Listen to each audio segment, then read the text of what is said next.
नमस्कार दोस्तों, मैं अंकुर उपाध्याय स्वागत करता हूं आप सभी का आपके अपने YouTube channel share market analysis में। दोस्तों, यहाँ पे अदानी ग्रुप की तरफ से एक और बड़ी खबर आते हुए दिख रही है। इनफैक्ट जब से हिंडनबर्ग ने रिपोर्ट निकाली है अपनी, तब से अदानी ग्रुप में जो क्रैश देखा है, जो गिरावट देखी है, जो कॉन्फिडेंस लूज करा है इसके इन्वेस्टर्स ने, उसके बाद अदानी ग्रुप बस एक ही चीज चाहता है, अपने इन्वेस्टर्स का दोबारा से भरोसा। जो जो चीजें हिंडनबर्ग रिपोर्ट में कहीं गई हैं, उन्हीं चीजों पे बस काम कर रहा है अदानी ग्रुप। जो डेट कंसर्न्स, जो कर्ज को लेकर चिंताएं हैं, बस उस कर्ज के पीछे पड़ गया है अदानी ग्रुप और धीरे धीरे पेमेंट करने की कोशिश कर रहा है। कल भी मैंने इस तरीके की एक न्यूज शेयर करी थी, अराउंड 7,347 करोड़ के समथिंग उन्होंने पे करा था शेयर्स को लेकर। आज फिर एक और बड़ी खबर आई है जहां पे $500 मिलियन की पेमेंट कर दी अदानी ग्रुप ने।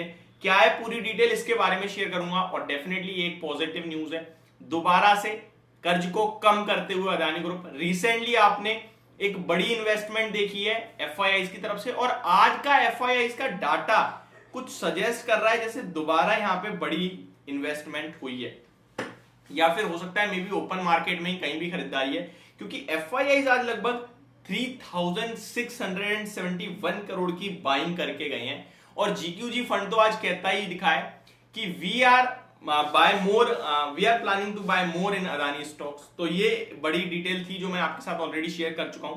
सबसे पहले मैं आपको बता दूं, Adani repays $500 million bridge loan to regain investors faith. $500 million की पेमेंट कर दी है अदानी ग्रुप ने ब्रिज लोन को लेकर जो थी, एंड ये केवल इसलिए कि अपने निवेशकों का दोबारा से कॉन्फिडेंस अदानी ग्रुप जीत सके। इसी के चलते अगर आप अदानी ग्रुप के स्टॉक्स देखेंगे, उनमें भी कंटिन्यू आपको तेजी देखने को मिल रही है। मैं आपके साथ सिर्फ कुछ स्टॉक्स ही शेयर करता रहा, like Ambuja cement, like Adani ports, like Adani Wilmar. मैंने आपसे क्लियरली बोला कि अगर आप सिर्फ वैल्यूएशंस को देखो, मैं दो तीन चीजें आपके साथ हमेशा शेयर करता रहा कि हिंडनबर्ग ने अपनी रिपोर्ट में कहा क्या है वो आप नोटिस करो ना। क्रैश तो उसी की वजह से हुआ है, तो वो नोटिस करोगे तो कुछ बड़े इंपॉर्टेंट पॉइंट्स थे। लाइक एक डेट कंसर्न था, सेकंड आप पूछो तो मैन्युपुलेशन था, थर्ड वैल्यूएशन था, ओवर वैल्यू बताया गया था। ये तीन चीजें बोली थी जो कि बहुत इंपॉर्टेंट थी, और यही तीन चीजों पे काम हुआ। इन्हीं तीन चीजों को लेकर हिंडनबर्ग ने कहा कि 85% तक क्रैश हो सकता है। इन तीन चीज में से दो चीज मैं देख सकता हूं, वो एक डेट कंसर्न और सेकंड वैल्यूएशन। मैन्युपुलेशन को लेकर तो सेबी जांच कर ही रहा है, तो ये तो हमें अभी कंफर्म नहीं है। लेकिन अगर मैं वैल्यूएशन और डेट कंसर्न देखूं तो मुझे Ambuja cement, Adani ports, Adani Wilmar, ये तीनों स्टॉक राइट मतलब सुपर लेवल पे मिल रहे थे। तो मैंने अदानी विलमार में आपसे कहा भी था कि ये एक मौका हो सकता है निवेशकों के लिए। वॉलेटिलिटी अगर बर्दाश्त कर सकते हो तो आप डेफिनेटली यहां पे खरीदारी करें अगले 1 से 1.5 साल के लिए। आप वॉलेटिलिटी बर्दाश्त कर लेना, बट यहाँ पे 1 महीने में पूरी रिकवरी आते हुए दिख रही है। केआर चौकसे की रिपोर्ट भी आई थी जो मैंने आपके साथ पढ़ी थी, अदानी विलमार को 540 का टारगेट दिया था, तो वहां अच्छा मूव बनाया ऑलरेडी। 380 रुपीज के समथिंग मैंने आपको बोला कि ये टाइम तो मतलब कुछ है ही नहीं खोने के लिए, इस बड़े एफएमसीजी दिग्गज में लेने के मौके हैं। तो जिसने लिया उसने पैसा बनाया। बाकी मैंने किसी भी स्टॉक में बाय की रिकमेंडेशन या शेयर नहीं करा कि बाय का व्यू है, बस आपसे ये कहा कि है तो बने रहो, नहीं है तो अवॉइड करो। बट अगर कोई लेना चाहता है तो वैल्यूएशन वाइज मुझे 3 स्टॉक्स पसंद आ रहे थे, Adani ports, Ambuja cement and Adani Wilmar. Adani Wilmar को लेकर मैं ओवर पॉजिटिव था, और अंबुजा सीमेंट को लेकर भी।